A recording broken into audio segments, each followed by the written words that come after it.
Okay, anyway, good evening, folks. My name is Phil Gallagher. I run Thraben University, a site for legacy, death, and taxes. Today, we're going to be doing a workshop rather than streaming matches. GP Atlanta is this weekend, and I'll be attending. Pretty happy with this deck list. I piloted this to 30th place in the Legacy PTQ on Saturday, so I'm relatively happy with the deck list. It feels very good against Delver and good enough against the field that I'm willing to live with the sacrifices that I've made. If you haven't read it already, you should take a look at Thomas Enevoldson's article that he posted earlier this week, or I guess last week now. It echoes many of my own thoughts, and some of the changes that went into my deck list are specifically because of the advice that he gave. So, anyway, hope all's well. So basically, when you're doing prep for a real tournament, you really want to have a physical sideboard guide that you can go and reference. And this is something that I think you should like physically write out. You should be willing to deviate from it, but the act of writing it out, I think, is very, very useful. So what we're going to do tonight is update my sideboard guide that I did before for some of the popular matchups that I think we're going to be seeing in Atlanta. And while we're doing that, we'll take a look at some of the deck lists, see how they might have changed since the last time you might have played against them. So the first thing we're going to do is take a look at 4 Delver decks: Blue-Red, Rug Delver, Grixis Delver, and 4-Color Delver, as I expect those are going to be the most popular Delver variants of choice. Coffee thank you very much for your continued support up to 14 months now. And as always, I'm loving the pandas. So let's take a look at Blue-Red Delver first.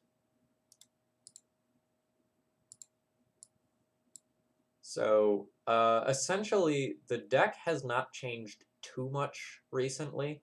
There's kind of 2 cards that are of note, in my opinion. Number one, they're tending to run Dreadhorde Arcanist now, which is pretty annoying. And number 2, either like main deck or sideboard, we have Magmatic Sinkhole to think about. And in case you don't know that one, it deals 5 damage to target creature or planeswalker. So it's relatively strong. I'm just going to like take a look at one more deck list here, just kind of like see if it's deviating at all. Yeah, it's kind of the same sort of formula. No Magmatic Sinkhole here. And how about one more just for the sake of doing it, because D'Amico also played it.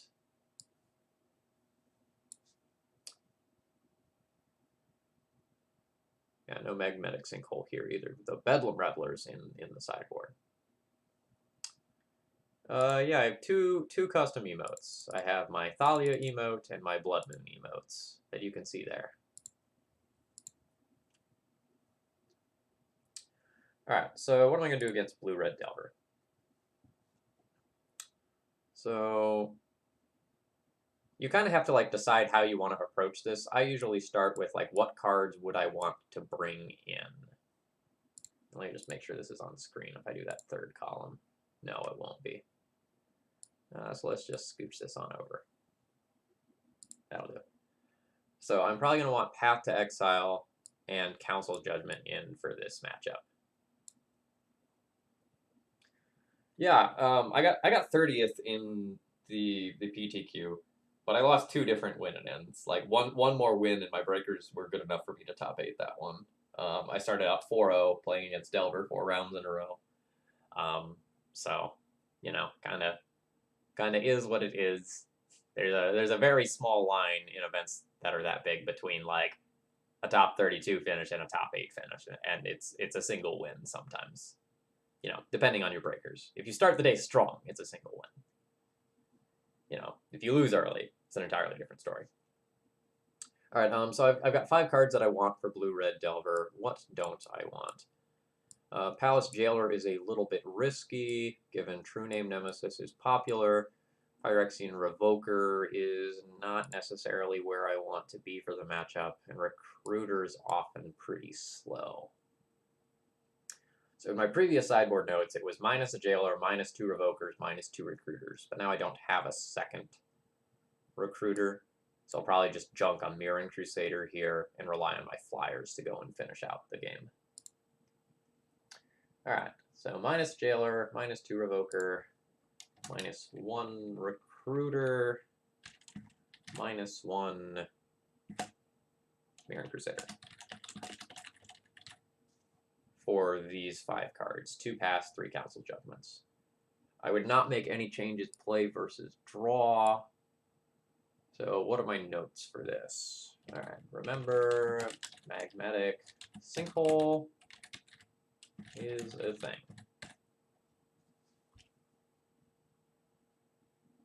Alright, so how about Rug Delver? For Rug Delver, I'm probably going to want 7 cards. These 7, or at least 6 of the 7. The sideboard that I'm playing is running an extra Council's Judgment, which is, I think, good, but not something that I'm accustomed to. So normally I'm boarding 6 cards versus Rug. I don't mind having the extra Council's Judgment here, because Hexdrinker and True Name Nemesis and Renin 6 are all cards that, like, this answers cleanly, and it also still mops everything else up that you might care about. Also, I forgot my water, so I'm going to grab that real quick. 2 seconds.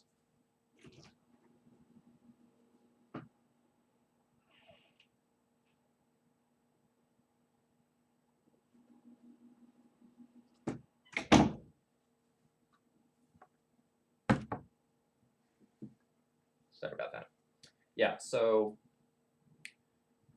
7 cards is really rough, because depending on how you're going to board for this matchup, you may end up going below an acceptable creature count. So for example, I start to get really nervous when I drop under 20 creatures. At that point, you know, if you start flooding out, you're not going to have enough threats to draw into, especially if you're like trimming Recruiter of the Guard or something like that to like not have additional copies of gas. So if I board in 7 spells here, it becomes a little bit questionable, like, is this actually too many things that I'm boarding? So when I'm on the play in this matchup, I definitely like my Thalias, but less so when I'm on the draw. So Palace Jailer is slow and somewhat awkward if they're playing True Name Nemesis and or Hexdrinker. Phyrexian Revoker, while it can do things against Renin 6, I don't really think that's where you're supposed to be. Recruiter of the Guard is pretty medium. Sorry. I don't know how much of that you can see, but I had a bug on my screen. Recruiter of the Guard's kind of medium. Our Flyers are great. Flickerwist's great. Crusader's great. Sanctum Prelate is kind of one of those cards that you have to make a decision about whether or not you want to keep it in.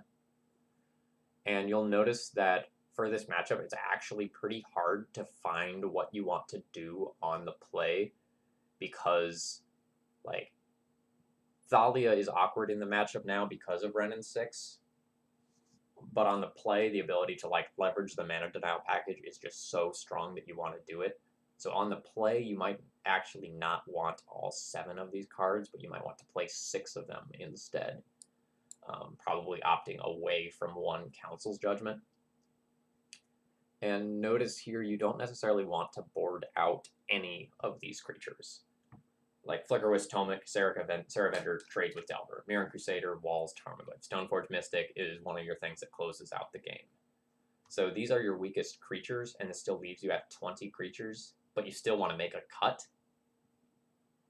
And this is not a problem, because like your deck is well geared to beat Delver with all of like the flex slots that are here. But it does mean you probably need to like either shave an Aether Vial or a land when you're doing your sideboarding on the play. And I am not a fan of cutting Aether Vial, but this list is so geared towards beating Delver in the main deck already, and you still have like plenty of good cards for it for the post sideboard games, that like that's probably the reality of what it is. So for Rug Delver, when I'm on the play, it's -2 Revoker, -1 Recruiter, -1 jailer, -1 prelate, 2, 3, 4, 5, -1 vial. For 2 paths, 2 council judgments, 2 rest in peace. And then on the draw, I board differently. So on the draw, I'm assuming that my Thalias are going to get disrupted too much of the time, either between the spell snare that might be held up, or the Ren and 6 that will just like invalidate it, or I might just need to like slam my Council Judgment more frequently on turn 3 to answer a Ren and 6 or a True Name or something like that. So I actually end up boarding my Thalias out. So notice like these were the cards that I cut before, but now there's 7 cards here that I want to bring in.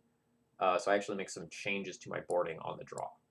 So on the draw, I keep my Prelate in, I keep my Recruiter in, and then what else did I do?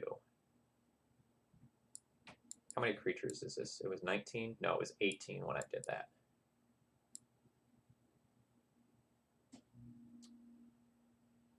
Was it 1 Thalia that I kept in? Or is it the other Recruiter that I brought in? That might have been what it was. Does that leave me at 19? It's a little questionable. But again, the numbers are kind of weird in this build. So I think it's either bring in that bonus Recruiter or leave in 1 Thalia. Either way is probably fine, but like Thalia loses a lot of punch on the draw. Like you have so many more cards to contend with this card on the draw. It's still an amazing card in the matchup, and I wouldn't fault anyone for like bringing it in or anything like that. Or sorry, keeping it in. But I think this is what I'm going to be doing for the weekend. A lot of times in the post-sideboard games, Rug is trying to just aggro you out as quickly as possible. So when you're on the play, you can try that taxation element and put the brakes on them. But when you're on the draw and you're on the back foot from the get-go, you oftentimes don't have the time to set up Thalia. That's what I'm finding right now anyway. All right, so on the draw, I go still -2 Revoker,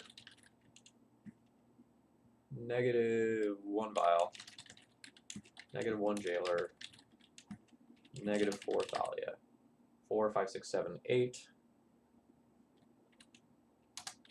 4 +1 Recruiter, +2 Path, +3 Council Judgment, +2 Rip. 3, 4, 5, 6, 7, 8. Great. Okay. Let's take a look at some Grixis Delver lists from the weekend. Because I think I know what they look like, but I really don't want to be wrong. Alright. Delver Other. Oh, is there just no Grixis right now? Is it just like all 4-color Delver? I played against Grixis like twice in the past week. But I guess the appeal of Ren and 6 is great.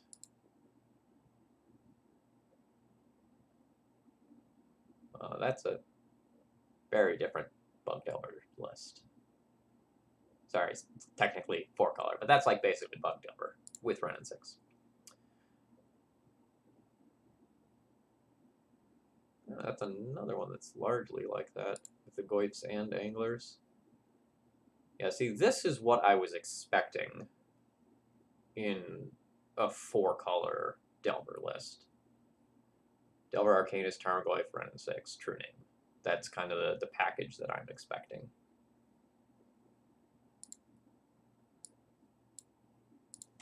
Let's get rid of that. Oh, there's an entirely separate tab for Grixis.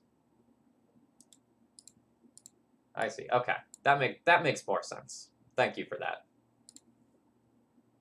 Okay, so Grixis Delver. Yeah, this is more like what I was expecting there. This one is from the Legacy format playoff a week ago.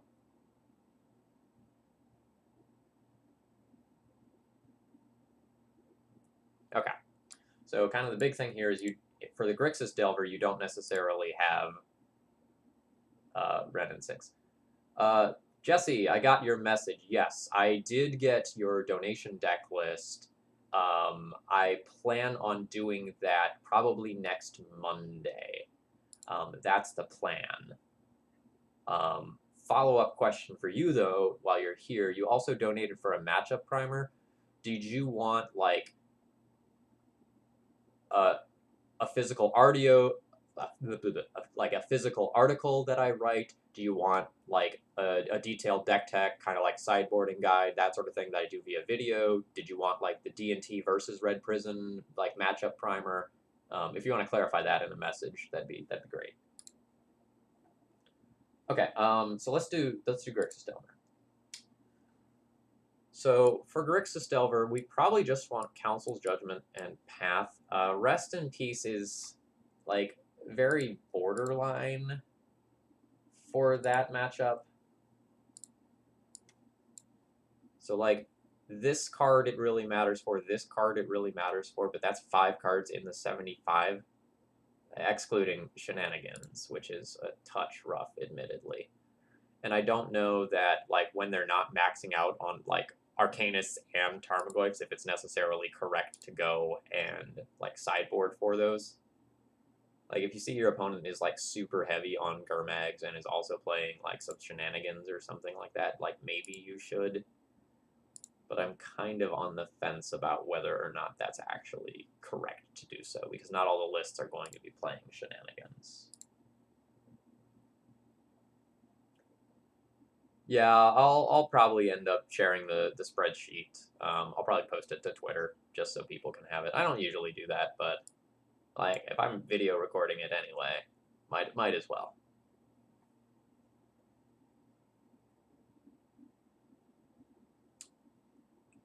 Okay, sorry, got derailed there for a second. So for Grixis Delver,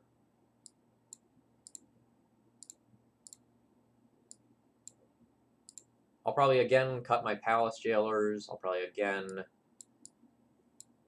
cut my Revokers. I'll probably cut my Recruiter, and then I need to make one more cut. I kind of go back and forth on Sanctum Prelate for these sorts of matchups. Like, it can be a lights out card, but at the same time, it also shuts off like one of your best removal spells. Well, and by one of them, I mean like 6 of your 9 hard removal spells.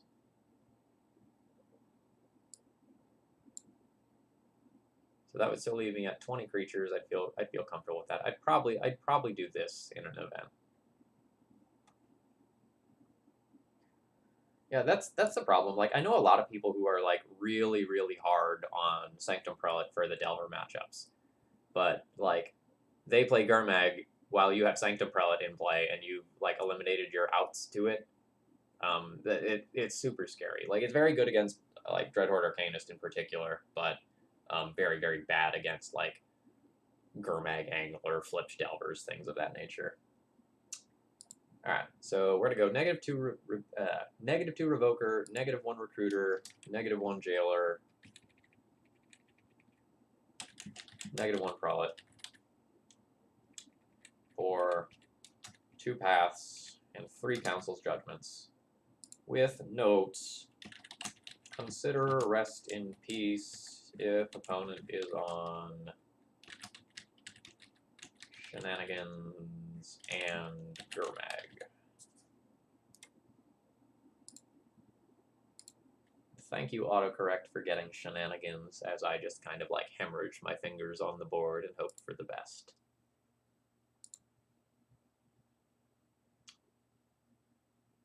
All right, so next up is 4-color Delver, which is somewhere between Grixis Delver and 4-color Delver in terms of like cards. I'm probably going to board exactly like I did for Rug Delver for that one. So that's bringing in like the Council's Judgments, the Path to Exiles, and the Rest in Pieces.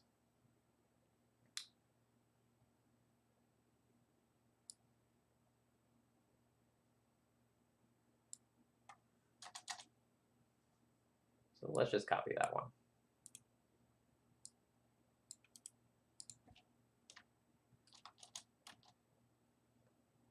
Okay. So those are the four sort of like aggro-y decks that I'm going to have in my sideboard guide. Now we're going to move on to Miracles.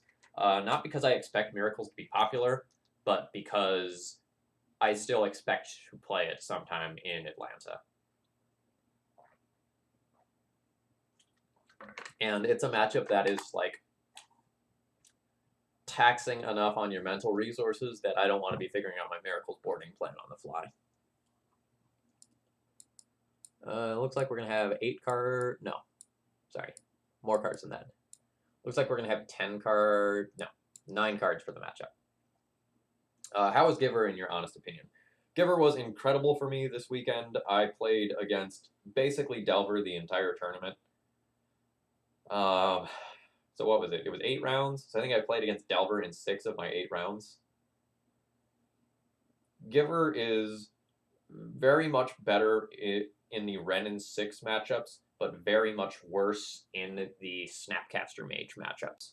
So if you are expecting like Stoneblade and Miracles, Giver of Runes sucks a lot. But if you're expecting Plague Engineer and Ren and 6, Giver's better. Like, I'm really not happy to be playing Giver. It's just kind of, I really need to be respecting like the Grixis control decks and Ren and 6 decks that are just going to like absolutely trounce Mother of Runes. Like Mom is the better card in a vacuum, but like we're not living in a nice clean cut world right now.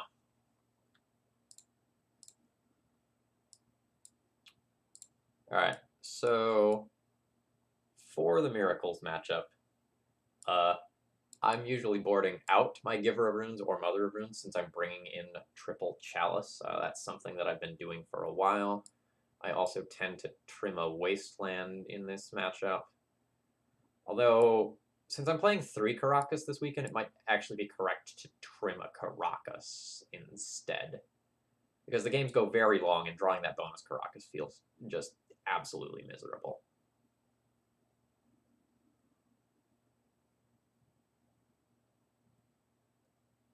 Coco Lopez is a pretty good D&T player. They know their stuff.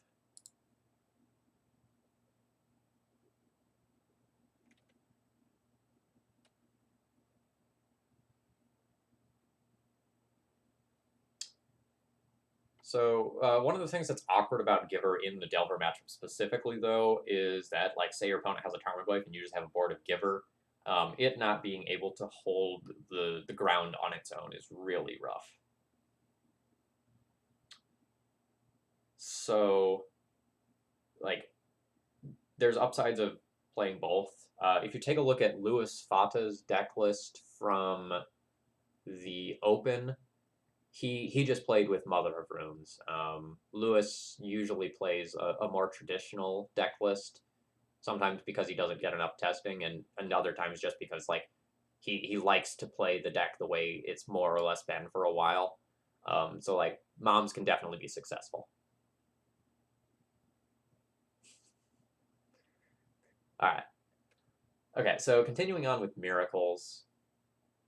I'll also board out some or all of my Swords to Plowshares most of the time.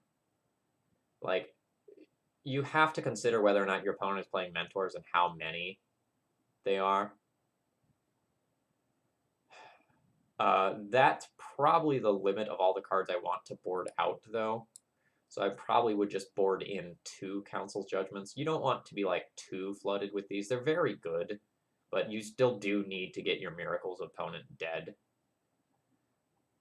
So I think you'd either be, like, if you want to play the next Council Judgment, you probably junk your Jitte. Hey, welcome. So I think this is what I'll be doing. Like, trimming my 1-drops in 1 land for 8 relative Haymaker cards. Alright, so Miracles -4 Swords to Plowshares, -3 Giver of Runes, -1 Caracas,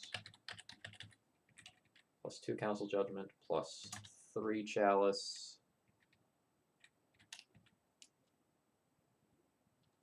+2 Cataclysm. Like Jitte versus Council Judgment 3 is really close, right? So it's basically like how long do you think the game is going to go? If you think the game is going to go very, very long, then having the third piece of equipment in the deck to search up is relevant. So that like your Stone Forges are still drawing you a card versus like do you just want more answers to what they have? And the real answer to that question might be like it depends on what 75 your opponent is playing. So, for example, if my opponent was playing a build with a bunch of different planeswalkers, I might be more inclined to like keep the Council's Judgment over the Jitte. Jitte isn't great versus Miracles. It's kind of one of those things that I leave in my deck. Dr. Bill, thank you very much for your continued support, as always. Looking forward to seeing you this weekend. Okay, so those are my 8. For 3 Chalice, 2 Council's Judgment, 2 Cataclysm, 1 Recruiter. Okay, so notes for the matchup. Consider Council Judgment number 3 over Jitte, depending on build. And this is another thing why I like usually don't go and post sideboard guides, because like you're very frequently going to run into differences in deck building that change how you want to sideboard. And sideboard guides also get outdated almost instantly.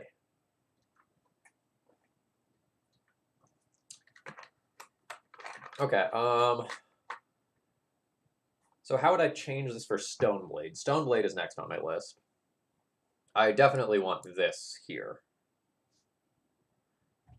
So if I'm going to lean on the Chalice plan, I'll probably do the same thing where I junk my Swords of Plowshares, Givers, and a Caracas, and then I need to figure out the last thing to board out.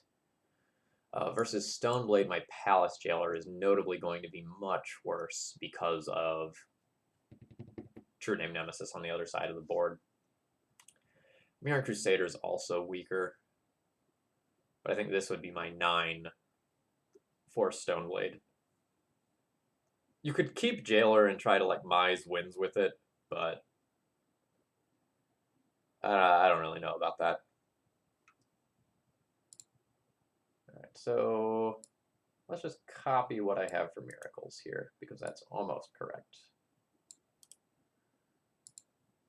So I wouldn't do anything different play versus draw, but I did cut my Jailer for the 3rd Council's Judgment. Okay, how about a Nightmare matchup like Grixis Control? Like, let's say we get paired against that. And by Grixis Control, I really mean 4-color control. So, like, let's just change that name. I think traditional Grixis Control is dead. Like, Grixis is just not as good as the same deck, but that also has Wrenn and 6 in it. So, if memory serves, that deck was doing very, very well over the weekend. So I think Aiden only lost to Lewis Sparta over the course of the weekend, if memory serves. So let's take a look at his deck, because like people are going to copy this deck list if they go and copy one. So 2 Engineer, 3 Snapcaster, 2 Strix, 3 Wrenn and 6. How many K commands? 1 K command. Ooh, only 1 K command in the 75? Oh, super happy to see that. I mean, like, we still have problems, don't get me wrong. But very happy to just, like, not see 3 of those in the 75. So Plague Engineer, kind of the big thing to worry about.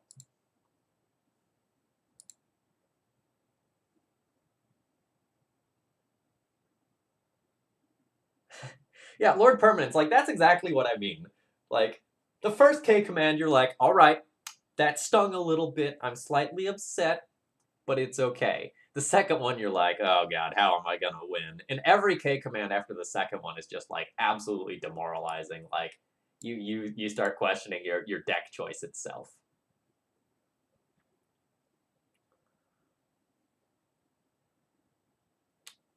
So I have some issues with the Grixis control matchup now. And my biggest issue is that you don't want Swords to Plowshares for this sort of matchup, but you also have to respect Plague Engineer. So, like, you want to be boarding in Chalice of the Void, I think. But at the same time, if you board in Chalice, your Swords to Plowshares become worse, and it's a problem. So, like, let's take a count of how many 1-drops we're shutting off with Chalice. Like, let's see if it's still worth it. So 4, 7, 11, 15, 16, 17 in game 1 scenarios. With maybe Pithing Needle, Crop Rotation coming in for 18, 19. So a little less than a third of my opponent's deck. But if it's 20 lands, then it might actually be like half of their spells that I'm shutting off with 4, 5 outs to it. Without the bolts here,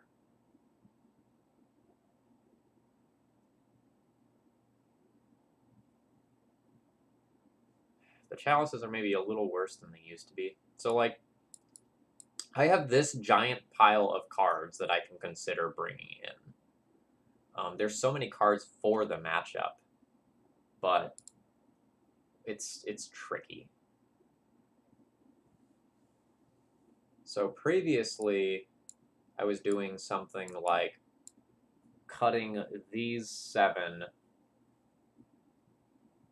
and a Revoker to bring in 8 cards. And I have 11 that I potentially want to board in, so I'm going to have to make some choices about what I actually do here.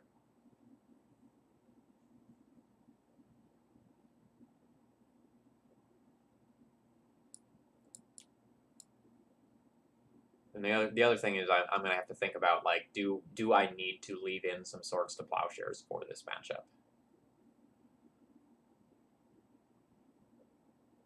My creature type diversity is high enough that a single Plague Engineer is not necessarily going to end the game immediately.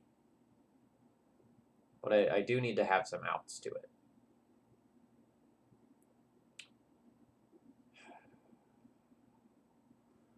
So how good is the Rest in Peace versus this deck? So we have 3, 6, 7, like 7.5 cards that it's very, very good against.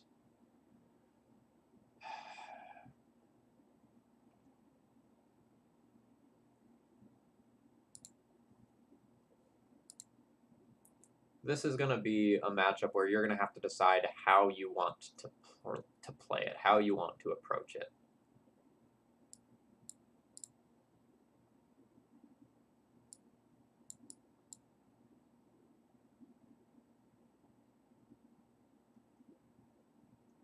So I might be willing to trim a Vial for the matchup, given how long it probably goes.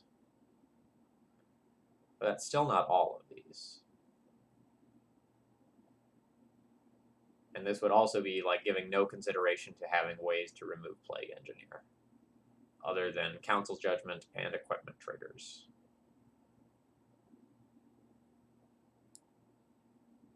How many creatures is this? This is 21 creatures, which is a healthy creature count, up to 22 after Recruiter.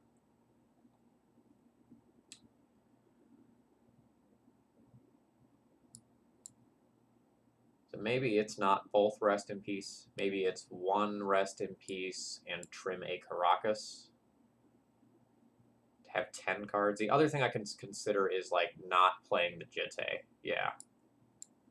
So if I want to, like, go big and board in all 11 cards and just try to invalidate as much as I can of their strategy, this is the 11 for 11. It's just kind of awkward because Jitte is also an answer to Plague Engineer.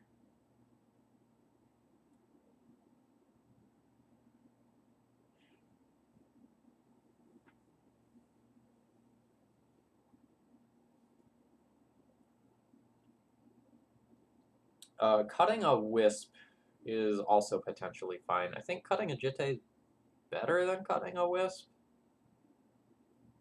but that's close.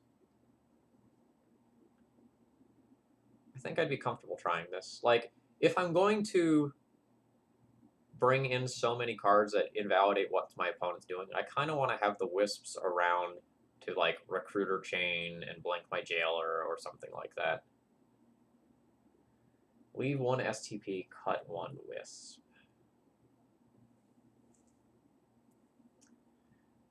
Yeah, like every one drop you keep in is just sort of awkward with the like triple chalice though, right?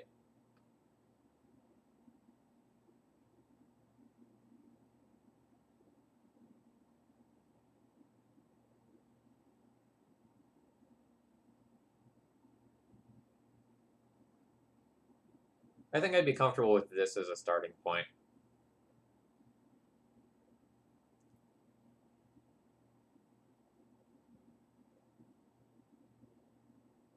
Like, this is an answer to a Plague Engineer. This is an answer. These are answers. Recruiter finds answer. I have, like, borderline enough answers. The deck building decisions that I made against Rug Delver come back to bite me a little bit here, because, like, I have these things that are going to be bad against Baleful Strix, but good against Plague Engineer. So everything is just going to be kind of awkward. And yeah, Lord Darkview, I can totally understand wanting the third Cataclysm. Like, the matchups where it's going to be good right now are going to be very important. Okay. So what's the plan? -1 Revoker, -1 Vial, -4 STP, -3 Giver.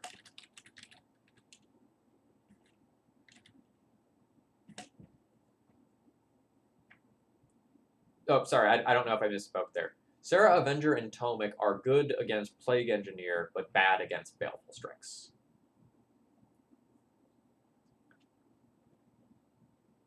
-1 Caracas, -1 Jitte. +3 Council Judgment, +3 Chalice, +2 Cataclysm, +2 Recruiter,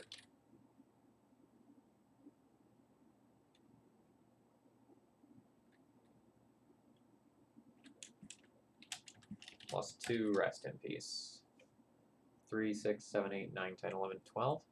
3, 3, 6, 9, 10, 11. Alright, I did something twice. Council Judgment, Chalice, Cataclysm. Oh, I only have one Recruiter now. One Recruiter, 11. 3, 6, 7, 8, 9, 10, 11. 1, 2, 6, 9, 10, 11. Alright, that'll work. Okay, now let's go to some stuff that'll probably go faster, because my board plans probably haven't changed much for them. Reanimator. Probably start out looking like this with consideration to some number of Council's Judgment as well. It's slow, though. I'll probably play the Recruiter, depending on, like, how much stuff I have to take out. So Giver of Runes, not necessarily an all-star in that matchup. Jitte's pretty bad. Sword of Fire and Ice is pretty bad. Stoneforge is pretty bad. That's 7. I'll probably junk a land for this matchup. 3, 4, 5, 6, 7, 8, 10. And then I often, like, cut some flex creatures here. So what flex creature you cut kind of, like, depends on how you want to approach the matchup. Like, you can choose to keep things that fly to get in over, or something that they reanimate, like, say, I don't know, a Grave Titan or an Ingual Leviathan or something. Or you can keep Mirran Crusader, who can smack through a defending Grizzlebrand. If you get to the point where you actually make those decisions, you're probably pretty well off, though.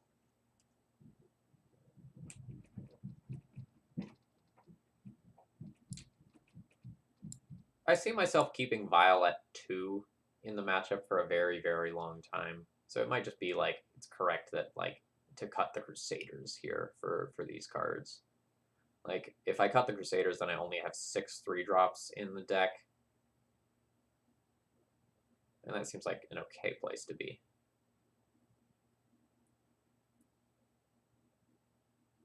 Yeah, I think I like that. And I think Council's Judgment probably errs on the side of being too slow. I think the other thing I can do is actually just like not play the Batterskull since it's so slow. My previous notes in this matchup said I was only playing the Batterskull and Stoneforge because my main deck was so poorly suited.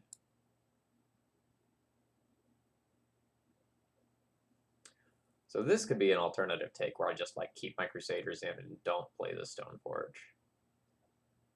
That might actually be better. And just like play one naked piece of equipment or one Council's Judgment. How many creatures is this?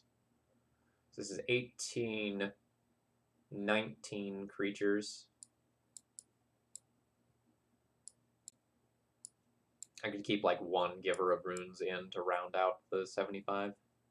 Or sorry, round out the 60 and then not play a clunky Council Judgment. That seems fine to me. Let's do that. Alright.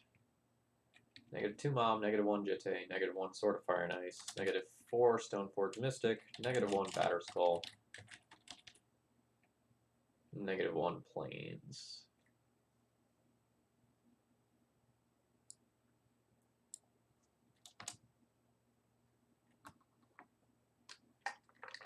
I mean, Serra Avenger is a great Magic card. Like, will always be a staple of Death and Taxes when the time is right.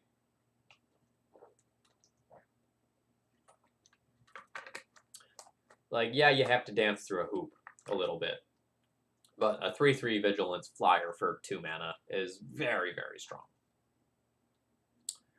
Why Giver instead of Moms? Ren and 6 with like 3 exclamation marks after it.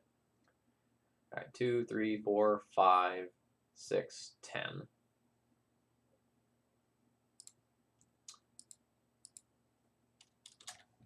All right, so we're getting 3 Chalices, we're getting 2 Paths, we're getting 2 Surgicals, we're getting 2 Rest in Peace, we're getting 1 Recruiter,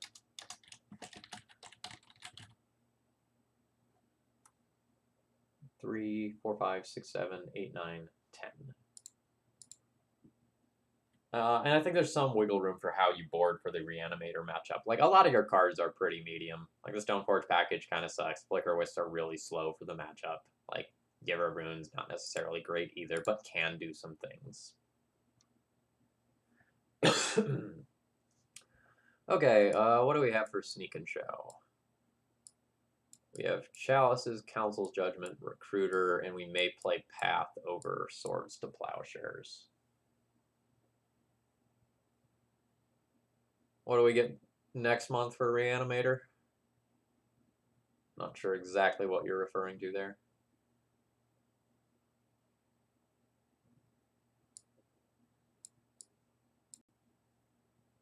Well, Deafening Silence would just like take the spot of Chalice of the Void, right? So I don't know that that's necessarily a step forward so much as it is a side step in a slightly different direction.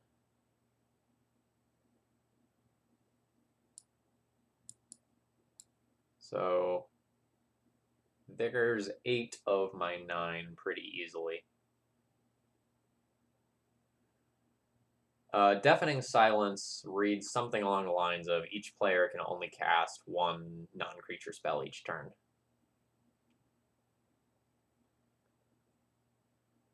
Oh yeah, sure. Like in the Reanimator matchup, that card is potentially better than Chalice of the Void.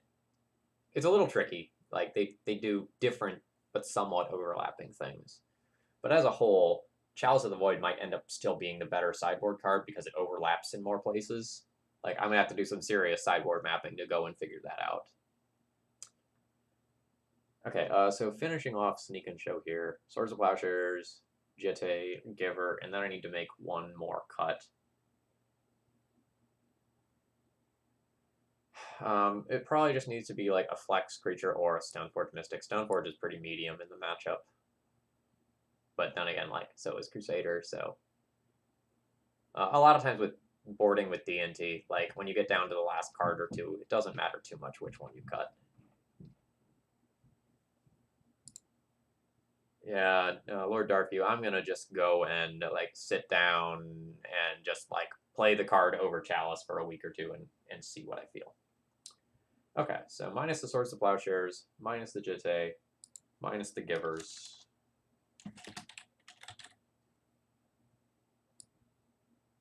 Minus 1 Stoneforge Mystic. Is that my 9, 4, 5, 8, 9, that is. Plus a Recruiter, plus 3 Council's Judgment, plus 3 Chalice, plus 2 Path, so we get the awesome combo of Path to Exile and Chalice on one. Alright, 3, 6, 7, 8, and 1 Recruiter of the Guard.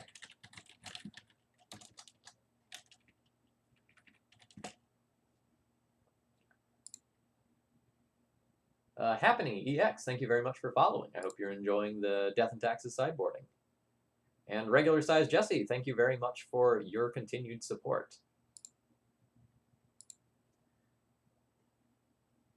I don't know if you heard me earlier, but I will send you a message later. I did get your Chandra Stompy stuff.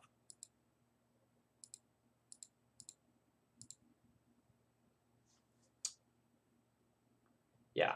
So for the matchup primer, did you want like an article about Red Prison from the Red Prison perspective? Did you want the D&T versus Red Prison matchup? Or did you just want like me to do a video where I talk about like Red Prison and the sideboarding and talk about more of the details in addition to just like going and playing the match? I was going to email you that, but if you're here listening now, that's probably easier.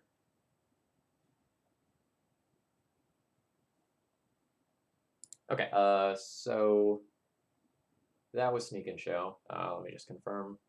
So 3 Council Judgment, 3 Chalice, 2 Path, 1 Recruiter. Yep, for those other things. All right, so under Notes, consider Surgical if opponent is on Intuition.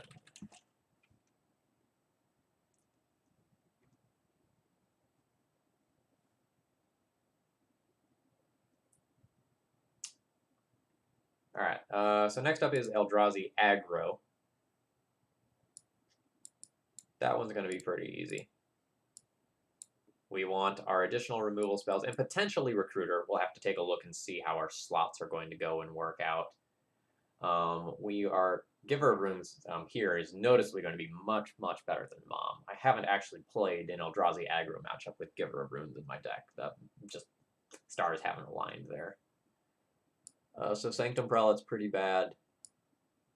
And Thalia's pretty bad. Normally in this matchup I have Mother of Runes to cut, and that's kind of my go-to thing. The rest of our creatures are kind of fine, either because they fly or have some degree of utility.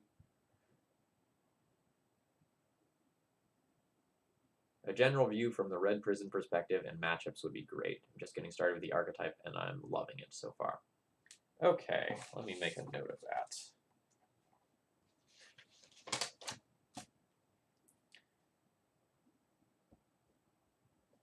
General view from Red Prison side and matchups.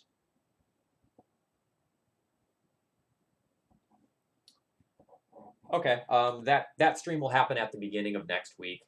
Shooting for Monday, although it'll really depend on how wiped I am after Atlanta. So I think Recruiter is fine in this matchup because it finds the Palace Jailer, but the question then becomes, like, what would I want to fit in the Recruiter? Because all the cards that are left have, I think, some purpose and amount of utility. I could potentially cut Sword of Fire and Ice, but doing that means I have one less card to like help my aerial dominance like take over the game. But finding the Jailer is pretty good. I usually do find these two pieces of equipment first, though, in the matchup. But this lets some of your creatures get to, like, very important breakpoints. So, like, Sarah Avenger with this sword is 5 power, so it can trade with Stupid, 5/5, Hasty, Trampler Boy, Reality Smasher. So I might just, like, leave that other recruiter in the board. Alright, so for Eldrazi aggro, we will go -4 Thalia, -1 Prelate,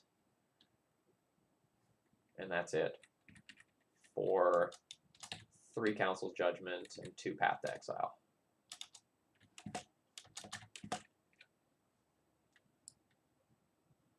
Notes. Consider Recruiter over Sword of Fire and Ice, depending on build. Okay, so what about Eldrazi Post instead? Where they're ramping out to, like, big, scary, stupid things.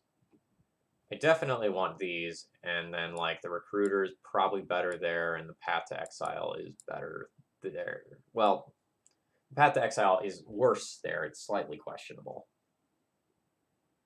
Potentia, the Leonin Relic Warder, and the Pithing Needle would be my 16th and 17th cards, but I'm just not 100% sure that they're the correct cards for the weekend. I'm really not expecting much of the Mirror at all, and if I'm not expecting much of the Mirror, then I'm comfortable leaving those behind. Playing the 3rd Council's Judgment picks up some of the slack of the Leonin Relic Warder that was there previously. If I'm wrong and there's, like, a ton of the Mirror and Stoneblade, though, like, I'll be sad. Let's see what some of the post decks have been looking like recently. There's not a lot of them. All right. From a Legacy Challenge, that's about as good as we're going to get. So they're very creature light recently.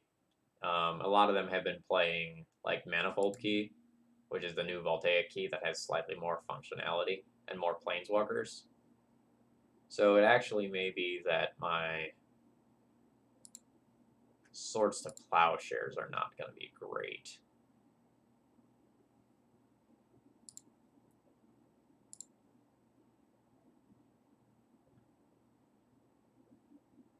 Yeah, my Swords to Plowshares seem a little bit medium in these matchups.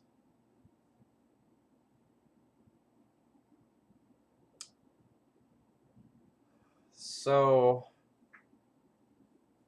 a lot of my cards are awkward in this matchup, in that, like, they're good against some things and just, like, dead against others.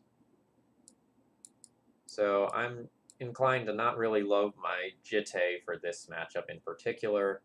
I'm probably going to be cutting my Swords to Plowshares for the matchup. And I used to cut Mother of Runes. Cutting Giver of Runes, though, is a little more questionable. Like, giving protection from colorless is super relevant against a number of cards here.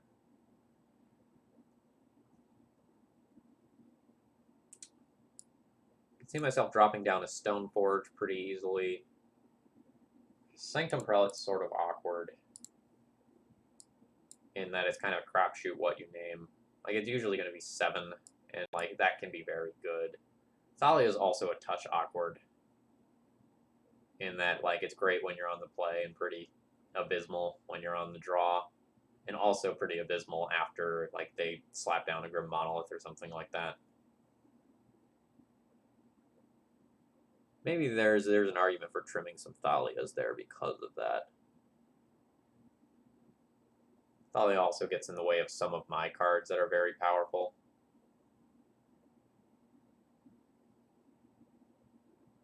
I think this is an easy 6 for 6.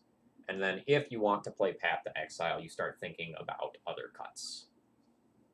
So I'm going to leave that as my 6 for 6. All right. So minus the Swords to Plowshares, minus the Jitte, -1 Stoneforge Mystic, +3 Council Judgment, Plus 2 Cataclysm, plus 1 Recruiter.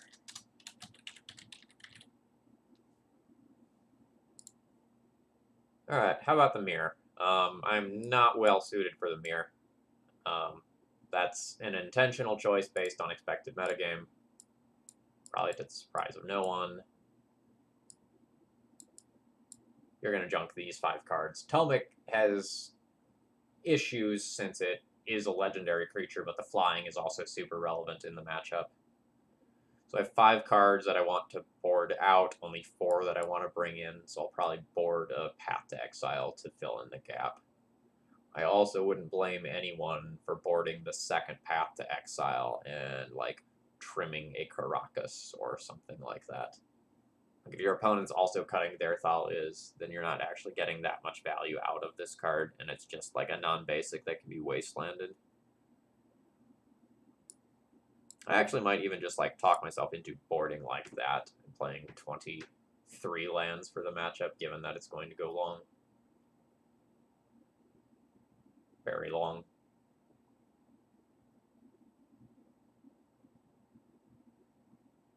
Yeah, I think I like that.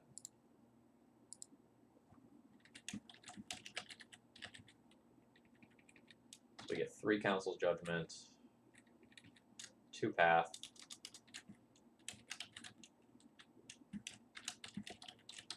I am not well suited for the mirror. And Path to Exile is super awkward in the matchup because feeding your opponent lands is very much a risk. But I'm down like a Pithing Needle and a Leonin Relic Warder in terms of interaction that I'm used to having. So it is what it is. All right, what about Red Prison? Council's Judgment, Recruiter, Cataclysm are going to be great.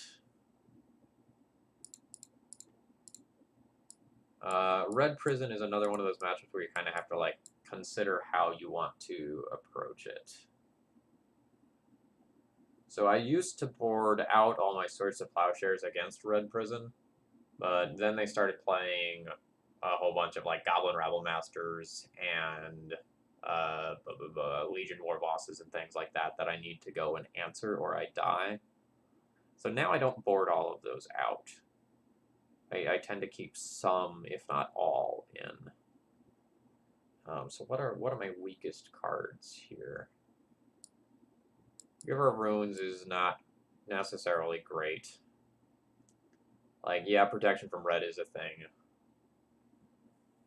But, like, they're going to often keep their Chalice of the Voids in for the post-sideboard games, like, to protect from Swords to Plowshares on their key threats. So boarding these out makes the Chalices worse against you. So you get virtual value out of that. And so I have 6. I'm looking for 6 here.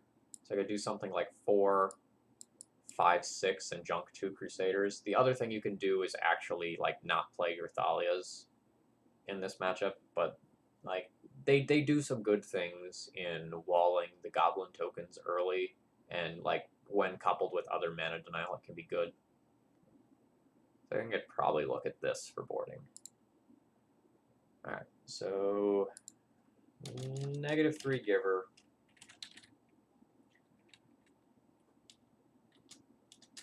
-1 Swords to Plowshares, -2 Crusader. Plus 3 Council Judgment. Plus 2 Cataclysm, plus 1 Recruiter.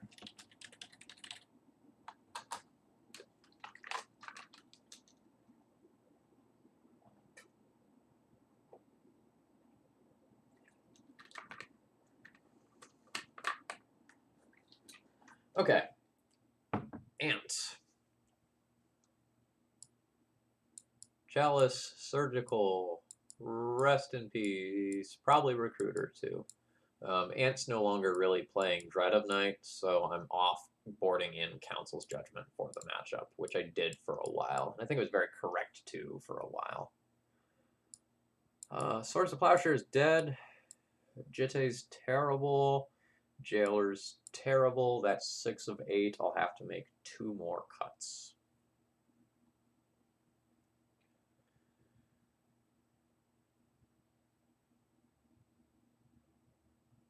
It probably ends up being a Flicker Wisp, since that's so slow to get online, and maybe even a second Flicker Wisp. It's so hard to do something meaningful with Wisp in that matchup other than save one of your creatures. And even then, if they do their timing right, Flicker Wisp doesn't actually do a lot of good there. So say they like destroy something in your end step and you flicker it, then it's still out for their turn and they get their window. So with Wisp, not necessarily great. Whether or not I want to go down both Wisps, though, is tricky because, like, Tomic and Sarah Avenger are also kind of medium for the matchup. Like, Tomic is not going to be relevant other than just being a 2-3. But it's a clock. So I could see myself going down like a Tomic, an Avenger, or a Wisp for that last slot. Previously, I was cutting my Walking Ballista when I had one. Alright, so we're going to go plus 3 Chalice, plus 2 Surgical, plus 2 Rest in Peace, plus 1 Recruiter. 4, 5, 6, 7?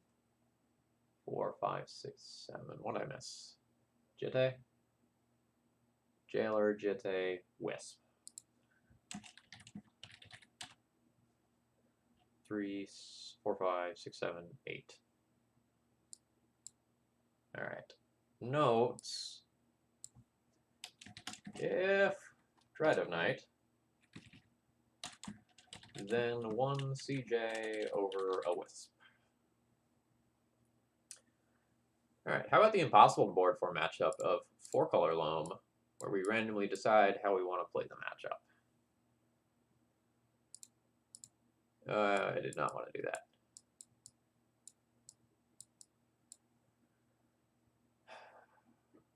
So I wanted to do this. So let's start by looking at what I was doing previously. Previously, it was -4 Thalia, -1 Wisp, -1 Jitte, -1 Mom, plus 2 Council Judgment, plus 2 Cataclysm, plus Needle, plus a Rest in Peace.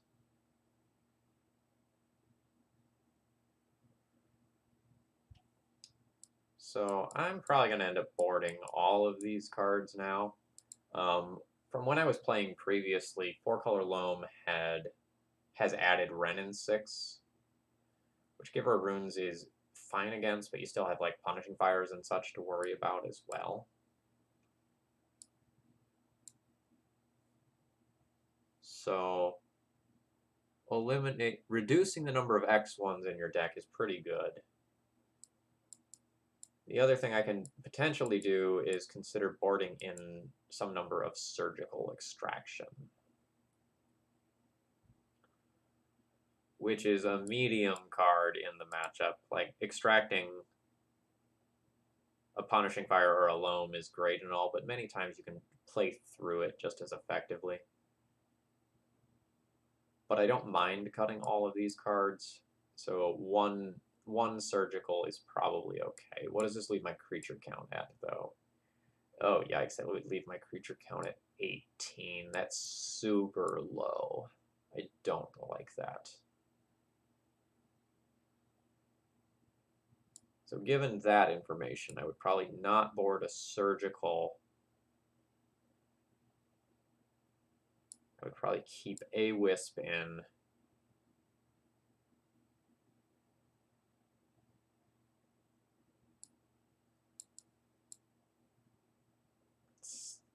That's 19. I'd rather have 20 creatures for the matchup. So I could see trimming a Vial. Again, don't really like that, but the way the numbers are working for this build, it seems correct to trim Vials. And maybe keep in a Giver of Runes. Still a useful card in the matchup, and then go 8 for 8.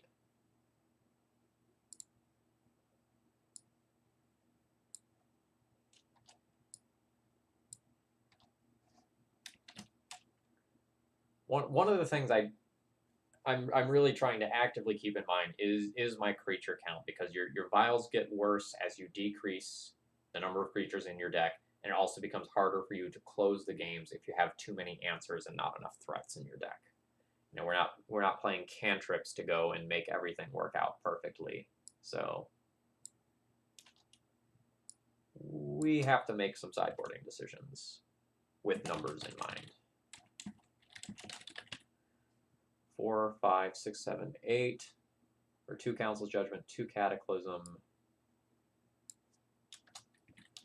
2 Rest in Peace, 1 Recruiter, 2, 4, 6, 7. What's my other 1 of? No, it's now 3 of Council's Judgment.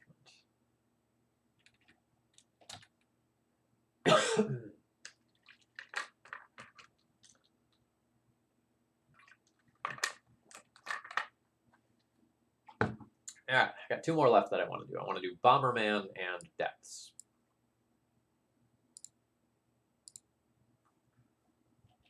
Alright, so Bomberman, I probably want Chalices, Council's Judgment, for sure. Oh, Super Smash Bros. Melee, Pepperjack, thank you very much for your support. 3 months now, and you're finally catching me live. Feels good. Man, I love Smash Bros. Melee. Just like, quick aside, I'm sure that's come up if you've like chatted with me for a while, but until I moved to Shelby, I was still playing that game weekly. Just like such a wonderfully designed game. Well, such a wonderful game with awesome game-breaking bugs that we've come to know and love that have created a crazy fighting scene around them. Super Smash Bros. Melee. Originally for the GameCube. Many moons ago. When I was the age of my students. Yeah. I like Sheik's chain grab game a lot. I think it's very, very interesting. I like the decision trees that are there. Also, Sheik's a little more forgiving when your opponent is better than you, which I very much appreciate. Because, boy, does skill matter in that game. So much. Alright, so I like Chalices, I like Council's Judgment for Bomberman, and then Cataclysm is, like, also kind of good, but also kind of risky. Like, when they're on the like, Karn hands, it can be very good and just, like, get you right back into the game, but when they're on the Mentor hands, you can't necessarily just leave them with Mentor, and, like, if they have a Mystic Forge in play and you go and, like, Cataclysm and they keep that Mystic Forge, are you really going to end up ahead there? So I'm not entirely sure how I feel about the Cataclysm in that matchup anymore. I also have, like, plenty of cards for the matchup. Let's look at my notes from last time. Notes, it's hard to hedge for everything here. Yeah. Yeah, I can see that. So let's start with probably these 7 and see how we feel about things.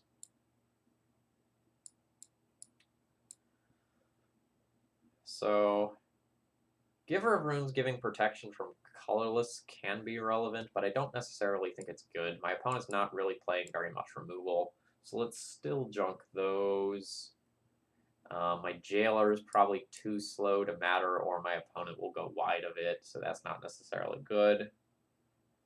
I don't really see Sword of Fire and Ice being good in this matchup. And then it's probably 2 flex slot creatures, probably Mirror Crusader, since the ground is going to get bogged down a bunch of the time. I like this 7 for 7 with considerations to Cataclysm. I think it goes on the wrong side of the equation. because of Mentor and Mystic Forge both.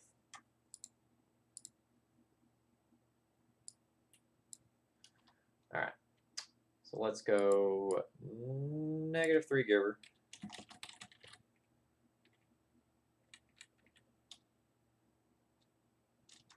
-1 Jailer. -1 Sword of Fire and Ice. -2 Crusader. 3, 4, 5, 6, 7. For 3 Chalices. 3 Council's Judgment. And 1 Recruiter. So then I also wanted to do Depths. So this is another one of those things where I should take a look and see what version people are playing right now, because there's a bunch of different ways to build the deck, the Depths deck. I think the versions with Elvish Reclaimer and some mid-range elements are relatively popular right now. It's my impression that those versions of the deck are best. But let's look.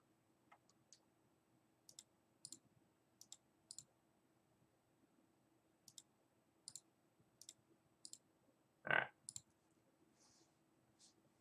So here's an all-in combo version, which I don't think is particularly popular, but it did really well super recently. Here's the Hogak Reclaimer version. Here's the Hogak Reclaimer version. Yeah, this is the version that I think is probably pretty good, with Bob's Reclaimers, and then no other real like nonsense. So this is a matchup where there might be some flexibility depending on how your opponent has their deck constructed. So like universally, you're going to want Path to Exile and Recruiter of the Guard. That's very clear. And then like Council Judgment is sort of a medium power level card in the matchup because it can rarely actually get a Merit Lodge, but it can sometimes force situations that are good for you. Then I'll probably play a couple to like round some things out and make some numbers work. No, this is a combo matchup where you can't really play Chalice because Swords to Plowshares and Path to Exile are just like so good.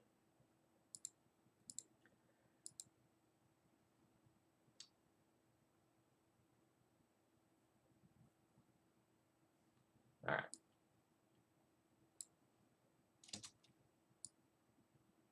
So what do I like? I think, generally speaking,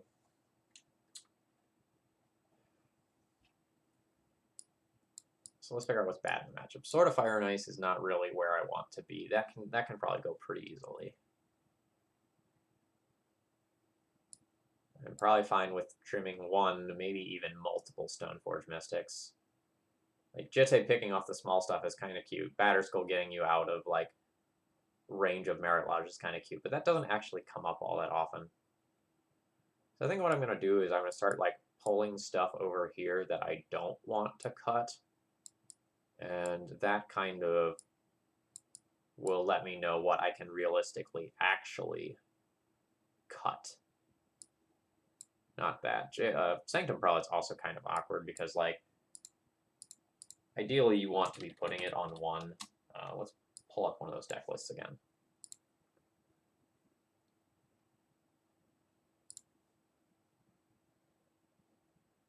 This one.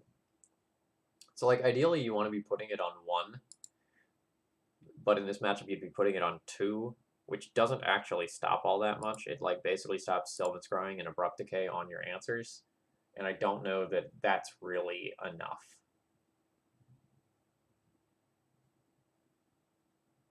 Like, yes, it is something that matters, but it's pretty medium.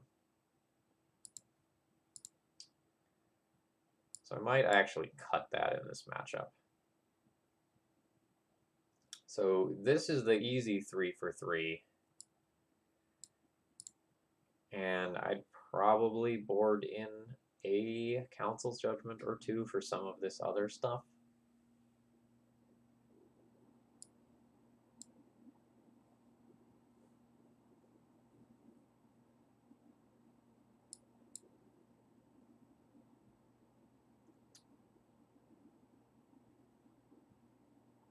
It's just been so rare for me that Council's Judgment has actually gotten Merit Lage in the matchup.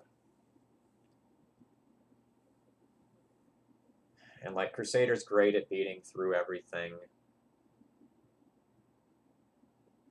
It's possible that it's correct to like go down to 2 Stoneforges and 2 pieces of equipment, with the Stoneforges really there to search the Batterskull, and like you just being okay with withdrawing Jitte naturally.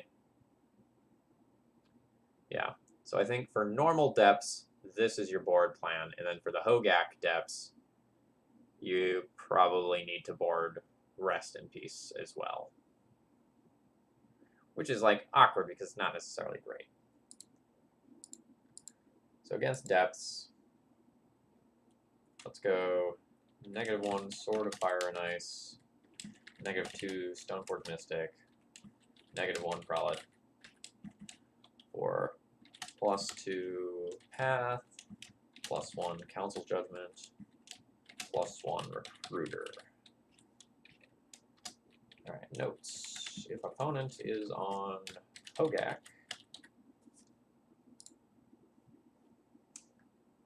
no.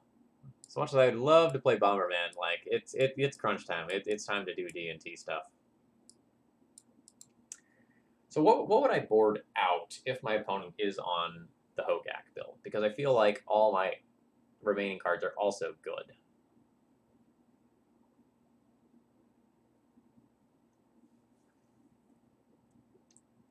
The Mirran Crusaders beat through the stupid like plants and Stitcher suppliers that they can have, so I probably want to keep those. But Stoneforge Mystic also is fine there because it can stabilize your life total when they just go for like Hogak beatdown. For the post sideboard games, all right. Actually, let's think about how they would sideboard. Are they actually going to keep Hogak in versus me for post sideboard games? Let's take a look at that.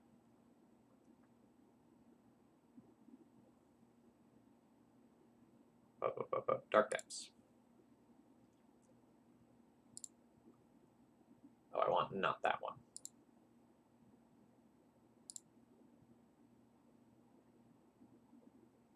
So they would get some number of like decays, trophies, forces, Caracas, Pithing Needle. So they get a lot of things that they can bring in.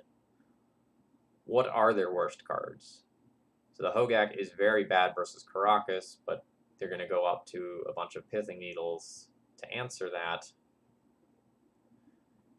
Yeah, they might be trimming that package, but I don't necessarily know that they're getting rid of it since they can bring so many other ways to muck with my stuff. Like Assassin's Trophy can blow up Caracas too. Alright, yeah, so I guess the other way I can approach that is like not shut off their graveyard, but just bring in more copies of Council's Judgment to answer Hogaks or Elvish Reclaimers that get out of control. That's a different way to approach that.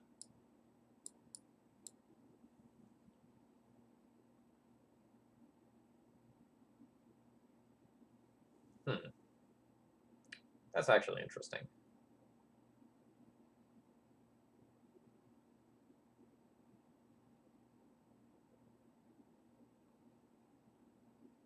So I'm not entirely sure how to board differently for the Hogak version. Calyx, right now, Giver of Runes is definitely better than Mom.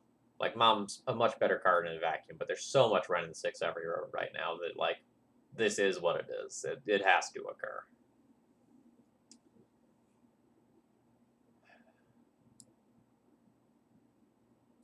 So, against the Hogak version,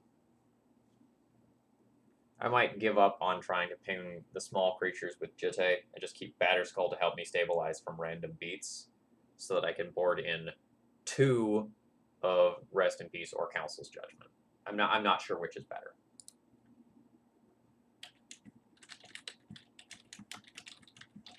Alright, so if the opponent has Hogak, board out Jitte and a Crusader.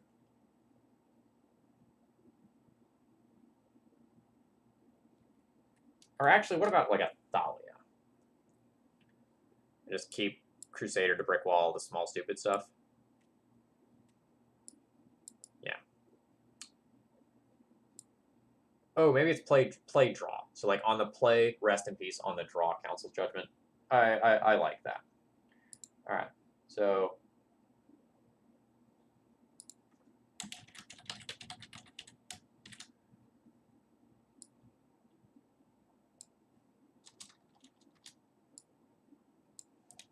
let's do a depth traditional and depth Hogak.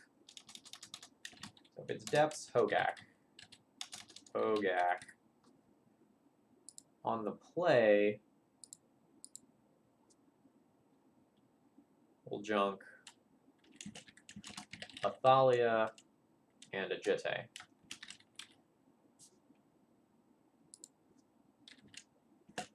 For 2 rip.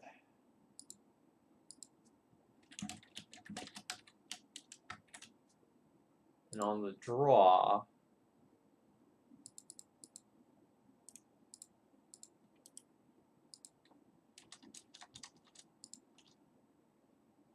we'll junk Thalia and Jitte for the other 2 Council's Judgments.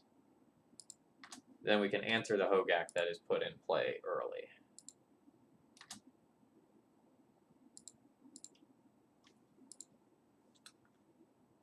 All right. Whew. All right, chat. What questions do you have for me? I'm not intending on actually playing any matches tonight. I was intending on streaming for about an hour and a half to do this sideboard guide, and we're right about that mark right now. But if you have any thoughts you want to get across real quick, anything you disagreed with, anything you're curious about, take a minute to ask that now before we wrap things up. Hey, welcome. I'm just sort of getting towards the tail end of this stream here, so you might want to watch the replay when I wrap up. We just got done making the sideboard guide, and we're taking questions now.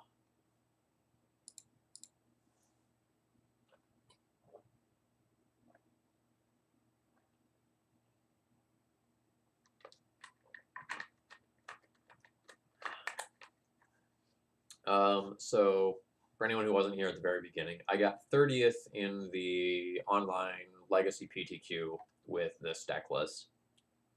Feel pretty good about it. Missed a couple of win-and-ins, but that's okay.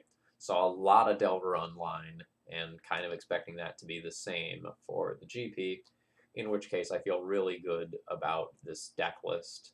If you haven't already read Thomas Ennevoldson's article, you should check it off. Yeah, okay, your main board is 1 card off. Yeah, I think a lot of people are in similar boats. So I think Ennevoldson's main deck was a few cards off of mine. Like he's on 4 Givers, 2 Flicker Wisps, and I'm playing a Tomic where he had a Hallowed Spirit Keeper. Pretty strong on 3 Chalice. Like, if you wanted to cut cards from this sideboard to make room for things like Leonin Relic Warder or like Pithing Needle, I think these are the ones that you can reasonably cut. Very locked on these 12 slots right now. These, I think there's a little bit of wiggle room for. And I guess you could make an argument that like the second surgical is also a flex slot. Yeah. So I'd say I'm super sold on these 11. And that, like, when I was building my deck list with Dr. Bill, these were kind of the slots that we were talking about.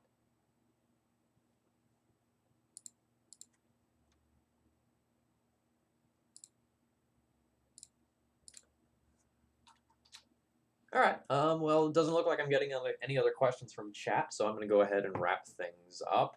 I'll try to stream again this week, but I don't necessarily know that it's going to happen. In fact, if I were to guess, I'd say probably not, because I remembered I'm leaving Thursday, not Friday, for this one.